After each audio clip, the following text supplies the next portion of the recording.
fait de ne pas recevoir la manifestation de la guérison, de ce que Jésus a fait pour nous à la croix, ne fait pas de nous un moindre chrétien. Premièrement, c'est important de comprendre, comme je le dis tellement souvent, que la foi et la persévérance vont main dans la main.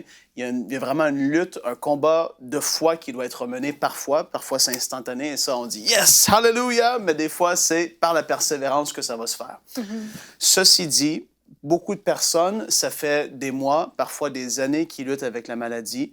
Et je veux vous encourager à justement écouter des émissions qu'on a fait de Bonjour chez vous qui ont fusillé des vaches sacrées comme avec Audrey. Ça va apporter une révélation sur la volonté de Dieu qui va beaucoup nous aider. Mais lorsque la maladie persiste pendant un certain temps, c'est important de comprendre que l'accusateur des frères, le diable, va venir rôder autour de nous et que la majorité du combat va se jouer dans nos pensées.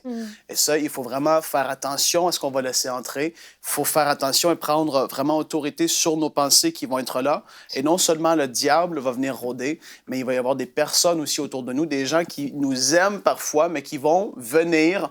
Des fois, c'est même pas forcément de leur faute ou ils veulent pas faire ça, mais ils vont être ces personnes qui vont venir parler des paroles de découragement, de doute et d'incrédulité.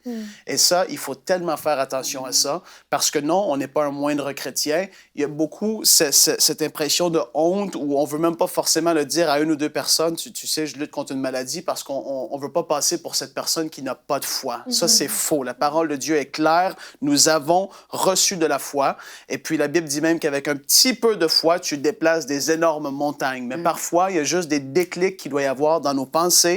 Et puis, pendant ce combat de foi, je veux vous encourager tellement à ne pas arrêter votre course ou mettre votre course que vous courez pour le Seigneur sur pause. Vous devez quand même être actif pour Dieu parce que non, ça ne fait pas de vous quelqu'un qui ne peut pas servir. Ça fait pas de vous quelqu'un qui ne peut pas aller prier pour les autres malades, justement. Mais au contraire, je vous encourage de le faire et de dire au diable, tu vois, t'es vaincu, Jésus t'a vaincu et les gens vont être guéris au travers de l'imposition des mains. On va voir des choses extraordinaires. Je veux t'encourager à ne pas t'écraser sur qu'est-ce que tu vis, même si ça fait un moment que ça dure. Aujourd'hui, on veut tellement t'encourager. Relève la tête et fonce pour le Seigneur parce que non, ça ne fait pas de toi un moindre chrétien.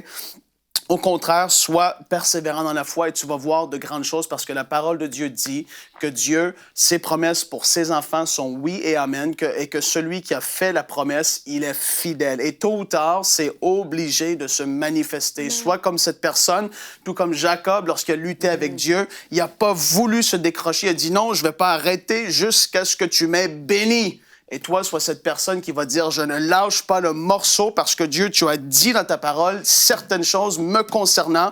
C'est mon héritage que Jésus a fait pour moi, ça m'appartient et je ne lâche pas le morceau jusqu'à temps que je le vois s'accomplir. » Fait que tu n'es pas un moindre chrétien, tu es juste quelqu'un qui est dans un combat, comme tellement de gens autour de nous le sont aussi. Tu n'es pas le seul. Sois relevé aujourd'hui au nom de Jésus. Retrouvez la suite de ce programme dans l'émission Bonjour chez vous sur ENCI TV.